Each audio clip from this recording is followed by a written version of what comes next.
नमस्कार, मी शब्दयोद्धा सागर. दोन लोक, एक डीजे वाला आणि दुसरा रॅपर, या दोघांनी मिळून नेपाळमधली राजकीय सत्ता उलथवून लावली. लाखो तरुणांना डीजे वाल्यानं आणि रॅपरनं रस्त्यावर उतरवलं.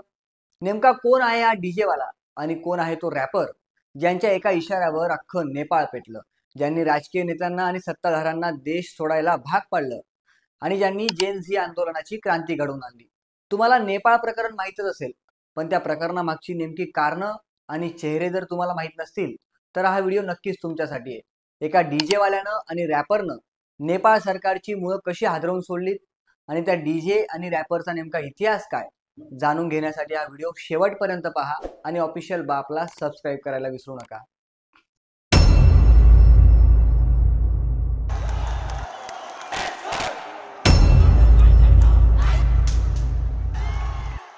नेपाळमध्ये गेल्या काही दिवसात उद्रेकाचा अक्षरशः ज्वालामुखी फुटलाय.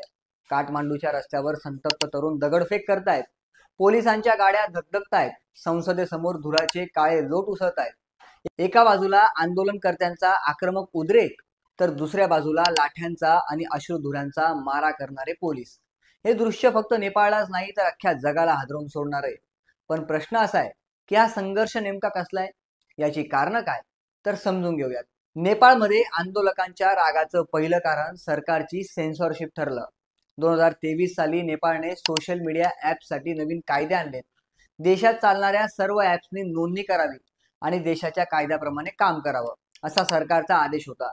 पण फेसबुक, इंस्टाग्राम, यूट्यूब, ट्विटर यासारख्या जागतिक कंपन्यांनी हे नियम मान्य केले नाहीत. अखेर सर्वोच्च न्यायालयाच्या आदेशानंतर 5 सप्टेंबर रोजी नेपाळ सरकारने तब्बल 26 ॲप्सवर बंदी घातली. नेपाळी तरुणाईसाठी हा निर्णय धक्कादायक होता, कारण सोशल मीडिया हा त्यांच्यासाठी फक्त मनोरंजन नव्हतं, तर संवाद, करिअर आणि आपल्या जगाशी कनेक्शन जपण्याचं एक माध्यम होतं. अचानक आलेल्या या ब्लॅकआउटनं तरुणाई संतप्त झाली. मात्र खरी गोष्ट अशी आहे की सोशल मीडियावर बंदी ही फक्त ठिणगी होती. उद्रेकाचं कारण खूप खोलवर रुजलेलं होतं. 2015चा भूकंप नेपाळच्या समाजाला हादरवून गेला होता. त्यात 9,000 लोकांचा मृत्यू झाला. हाच भूकंप 36 वर्षाच्या सुदान गुरुंगच्या आयुष्याला वळण देऊन गेला. काठमांडू मधल्या OMG नावाच्या नाईट क्लबचे हे मालक. 2015च्या त्याच आपत्तीत सुदान गुरुंग यांनी आपल्या स्वतःच्या हातात एक मूल गमावलं. जीव सोडणारं कोवळं लेकरू, त्याचा निरागस चेहरा आणि हादरून सोडणारी ती परिस्थिती गुरुंग कधीच विसरू शकले नाहीत. हा धक्का सहन न होऊन त्यांनी मदतीसाठी सोशल मीडियाचा आधार घेतला. त्यांच्या हाकेला 200 पेक्षा जास्त स्वयंसेवक जमले आणि त्यातून जन्माला आलं हामी नेपाळी. सुरुवातीला ही संघटना भूकंप मदतीसाठी उभी राहिली, पण नंतर ती तरुणाईंची ताकद बनली. कोविडच्या काळात तुर्कीच्या भूकंपाच्या वेळी त्यांनी मदत केली. सुदान गुरुंग स्वतःना राजकारणी ना कोट्याधीश, पण त्यांच्या भोवती नेपाळी तरुणाईचा विश्वास जमा होत गेला आणि हाच विश्वास आंदोलनाचा बारूद ठरला. सोशल मीडिया बंदी लागू होताच गुरुंग यांनी आपली संघटना सक्रिय केली. इंस्टाग्राम आणि डिस्कॉर्ड वरून त्यांनी 8 सप्टेंबरला काठमांडूमध्ये शांततेत रॅलीचं आवाहन केलं. त्यांनी स्पष्ट सूचना दिल्या.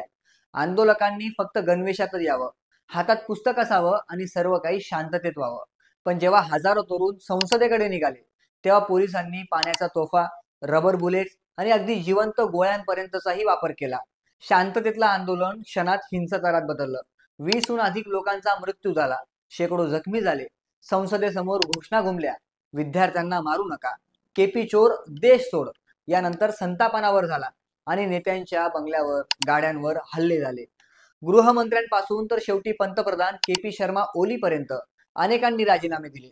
पण इथेच गोष्ट संपत नाही, कारण या आंदोलनाच्या दुसऱ्या बाजूला एक वेगळा चेहरा आहे.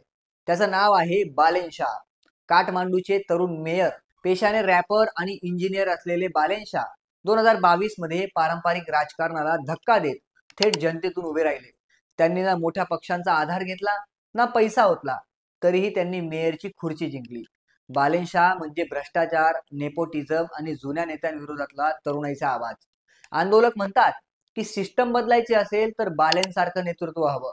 यामुळे गुरुंग हे रस्त्यावरील आंदोलनाचं प्रतीक झाले, तर बालेन शाह हे संस्थात्मक बदलाचं प्रतीक बनलेत. हे दोघं मिळूनच नेपाळच्या जेनजी बंडाचा चेहरा बनलेत. खरं पाहिलं तर नेपाळच्या या आंदोलनामागे अनेक कारणं एकत्र आली. कोविड नंतरची बेरोजगारी, महागाई आणि परदेशात अपमान सहन करणारे तरुण.